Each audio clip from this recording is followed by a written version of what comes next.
In this video, I will show you how to delete your Steam account. This should be a quick and easy tutorial to follow, but before we do continue, please consider leaving a like on the video and also subscribing to the channel. I really do appreciate it. To get started, you want to have the Steam app opened. You can also do this on the Steam website if you prefer to do that. The process is the same. Now, once you've done that and you're logged into your account, what you want to do is come up to the top, click onto your name up here where it says manage accounts, and on this menu that pops up, come and click onto account details. Once you're on your account details, what you want to do is scroll all the way to the bottom of this screen where you're going to find the option to delete your Steam account. Give it a click, and what that's going to do is take you to a screen like this, which is going to explain the process on how to delete your account. So how this works is the first step is you'll verify ownership of the account to make sure that it does belong to you. Once you've done that, Steam support will respond to your request to confirm your information.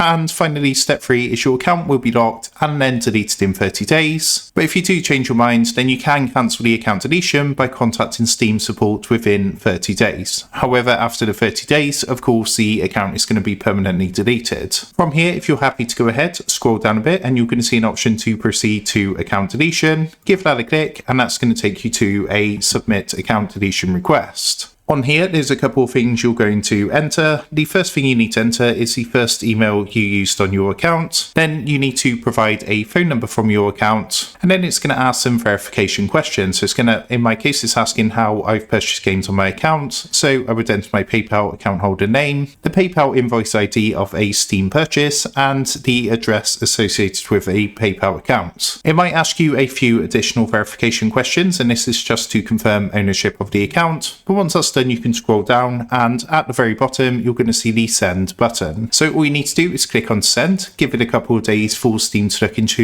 your request and respond, and once they've responded, they're going to start the process to delete your account. Now, as mentioned, you have got 30 days if you do change your mind to contact Steam support to recover your account. However, if you want to permanently delete your account, then after 30 days your account will be permanently deleted. So that is how to delete your Steam account. With that being said, I hope this quick tutorial did help you out today. And if this did help you out, I would really appreciate it if you was to consider dropping down below the video, leaving a like, and also subscribing to the channel. With that being said, I just want to take a minute. Thank you guys for watching this quick tutorial, and I will see you in the next video.